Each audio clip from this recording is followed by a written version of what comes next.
Okay, we'll continue with the previous video. Okay, so we had to start with inter-process communication.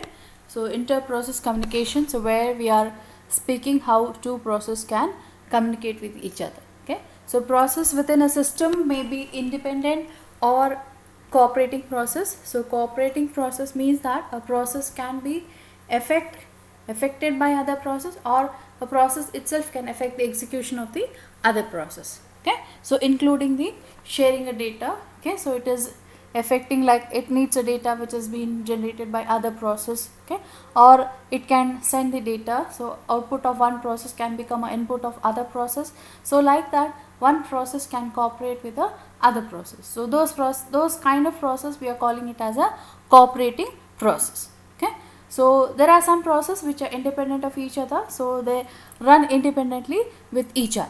Okay, so reasons for cooperating, so there are different reasons like information sharing. Okay, so you have computational speed up. Okay, so you can divide a task, okay, a larger task into subtasks, and each task can be performed by individual process. Okay, or modularity, so you can have divide the task in terms of different models, and each model will be executing parallelly. Okay, so or it will be very convenient for you to execute in terms of a modularity. So these are the reasons why process becomes cooperating. Okay, so now these are the main advantages using why the process becomes cooperating process. Okay, so next, okay, so we can see that, so there are different kind of process. So one of example like of a cooperating process is producer consumer problem. Okay, so producer will produce some item where the consumer is going to consume the item. Okay, so which is a paradigm for cooperating process. Producer process always produces the information that is consumed by a consumer process. Okay, so here we have two kinds of buffering concepts: unbounded buffer and bounded buffer. So unbounded buffer places no practical limit on the size of a buffer. Any number of information can be produced, whereas a bounded buffer assumes that there is a fixed buffer size, so this much amount of information only has to be produced and will be given to some memory, so where the consumer is going to consume that one. Okay, so bounded buffer can be achieved using with the help of a shared memory concept. Okay, so here you can see, you can define that using some structure. So in that you are defining an item. Okay, so which is structure. Okay, item is a structure or variable or data structure item which can have another set of variables. So all those can be generated by the producer. The same values will be utilized by the consumer. Okay, so here you can define item. Okay, buffer of buffer size. Okay, so buffer size can be 10. So here buffer is an array of data structure called as an item. So where each item buffer index, like buffer of 0, buffer of 1 can have many elements which is defined in the structure. Okay, so like that you can have common memory where the producer is consuming producing some information. The same information is read from the buffer by the consumer. Okay, so here buffer size, okay, solution is here in is 0, out is 0 right now. Okay, so buffer size minus 1 elements can be produced. Okay, so because we have started from 0, so buffers from 0 to n. Okay, so if you are having buffer size as n, so your size of your buffer will be from 0 to 9. So many items will be produced and so many items will be consumed. So here we are saying it is bounded buffer because we are limiting the size. Okay, so we are limiting the size to 10. Okay, so bounded buffer, so item produced, so while true. Okay, so while in plus 1 of buffer size is equal to out. Okay, so this is going on doing nothing. So doing nothing, so that means here, so this is for the producer. Okay, so the producer will not produce. Okay, so when the block size is full, so that means until and unless the buffer a bag is empty, it is not going to produce. So first it has produced some item. Okay, and that has to be consumed. So if it is already produced, okay, so 10 items, it is not going to produce furthermore, so till the consumer start consuming the item. So initially this will not be true. Okay, so it starts producing the item. Okay, so buffer of n is equal to next produce. So n is equal to n plus 1 modulus of buffer size. Okay, so it is incrementing after producing, it is incrementing. So similarly we have consumer. So consumer is not going to consume any item if the bag or a bag of buffer is empty.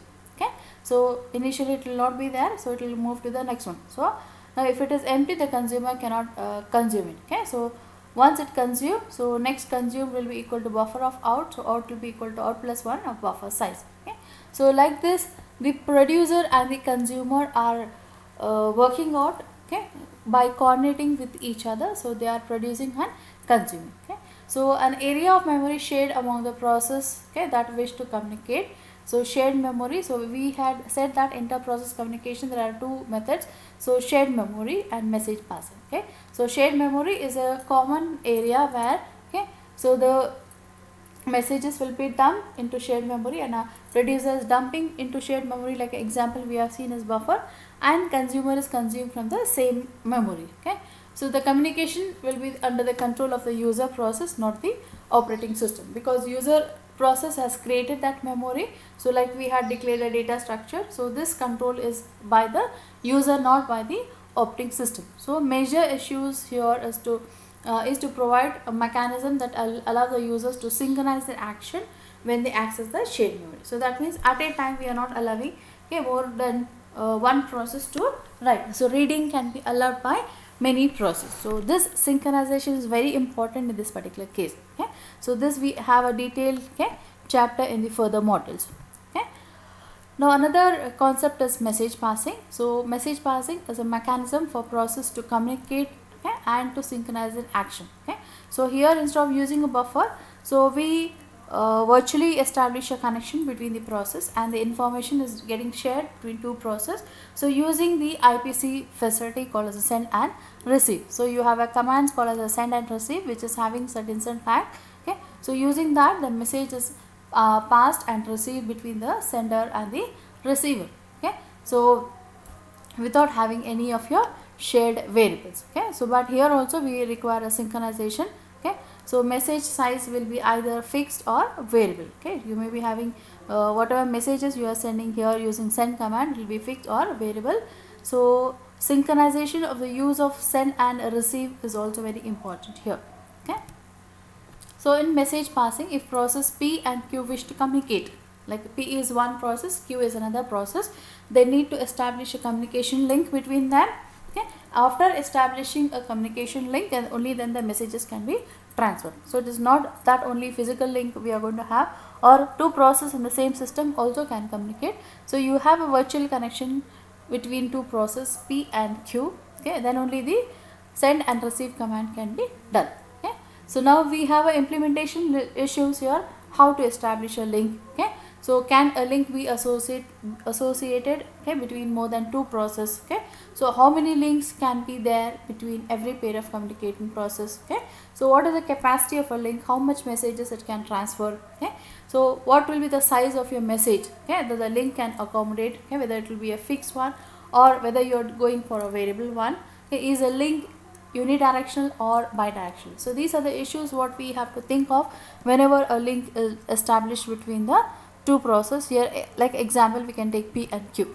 Okay, so message passing, implementation of communication link. Okay, so first and foremost is physical link is established. Okay, so whenever link is established, so they have a shared memory, some part of memory is fixed for establishing a connections. Okay, so then you have a hardware bus, then you have a network. Okay, then logical connection, so you may have a direct link or you may have an indirect link. Okay, so apart from that, so you also have to go for synchronous or asynchronous communication, automatic or explicit buffering communication. Okay, so in direct communication, so process must name each other explicitly. Okay, so if you are sending a message, so you to whom you are going to send, so you have to name that, send P comma message, so that means the message is intended to P. Okay, so receive Q comma message, so receive a message from Q. Okay, so that is you have clearly specifying, okay, who are sender and to whom the message is indicated. So properties of communication link, so links are established automatically in direct communication. Okay, so we are just bothered about send and receive. So a link is associated with exactly one pair of communication. So that means only P and Q are communicating, so only one link between the two. So between each pair there exists exactly one link. Okay, so the link may be unidirectional, but it may be bidirectional also. Okay, so in indirect communication, so messages are directed and received from mailboxes. Okay, so like you must be seeing like example like postcard. Okay, so you are dropping a postcard, okay, in a mailbox, okay, and the postman is taking that and sending it to you. Okay, so like that we have a post box, okay, mailbox, so where everybody is posting their messages. So you may be using a mail. Okay, so everybody is using a mail. Okay, so that's that kind of a communication. Each mailbox has a unique ID. So I may be having my email ID, you are having your email ID. Okay, so anybody who wants to communicate, so they are dropping their message to that mailbox unique ID. So you are sending me mail, okay, so with a unique ID. Okay, so like that any number of persons can communicate to that. Okay, so but the ID, unique ID, okay, is there to identify to whom the message has to be sent. So process can communicate if they share a mailbox. Okay, if you know my mail ID, only then you can send a message to me. Okay, so properties of communication link here.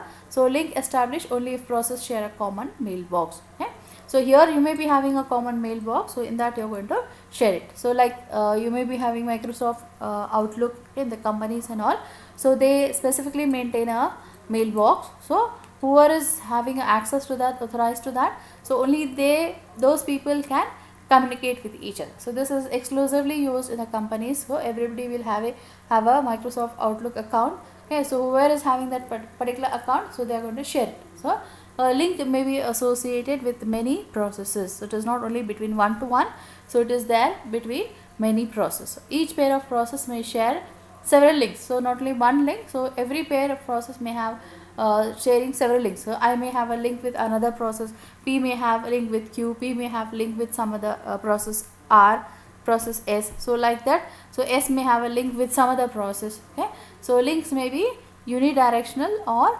bidirectional.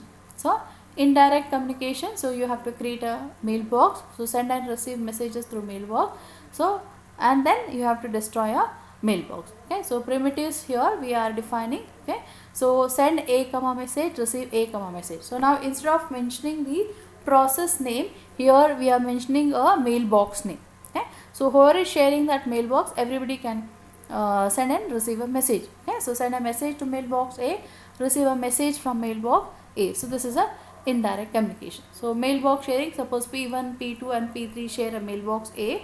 So P1 sends, P2 and P3 can also receive.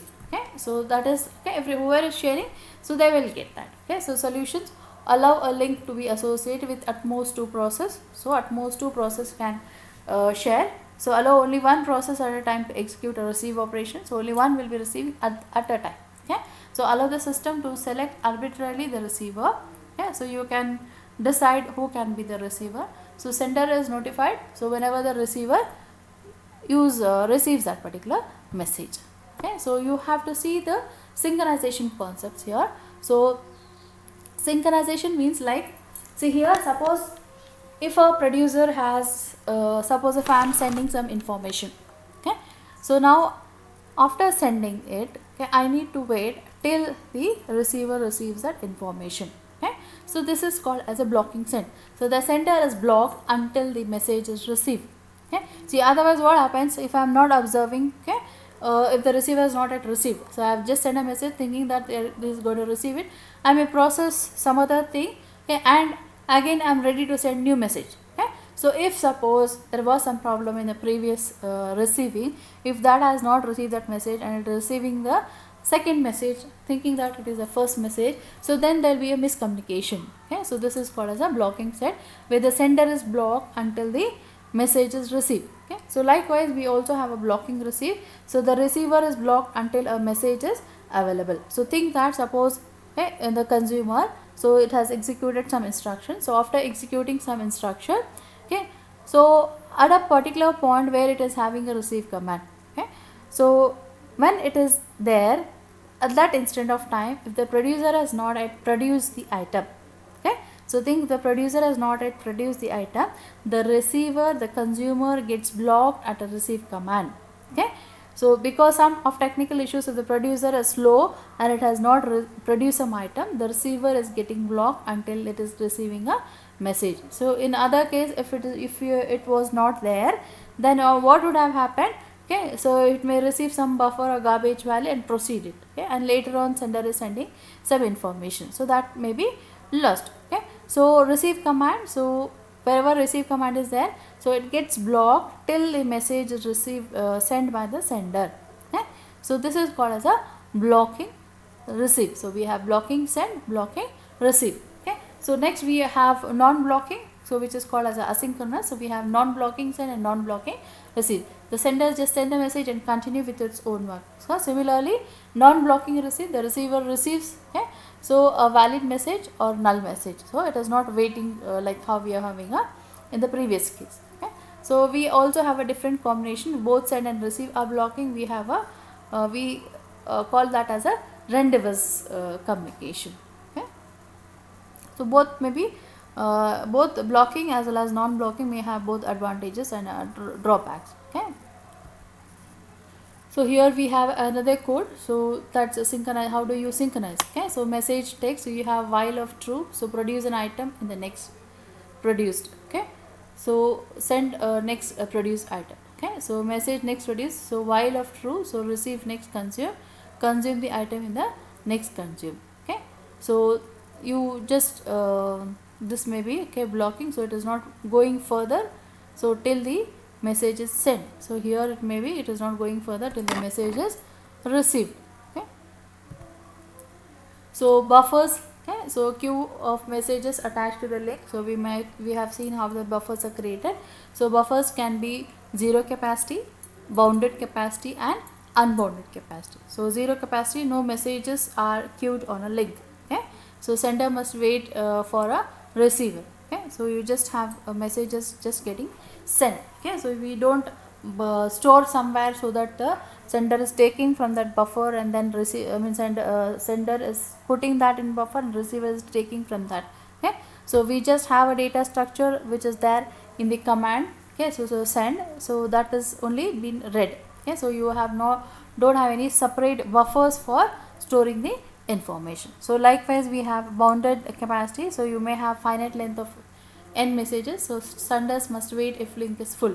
Okay, so unbounded capacity, so in we have infinite length, so sender never waits for that.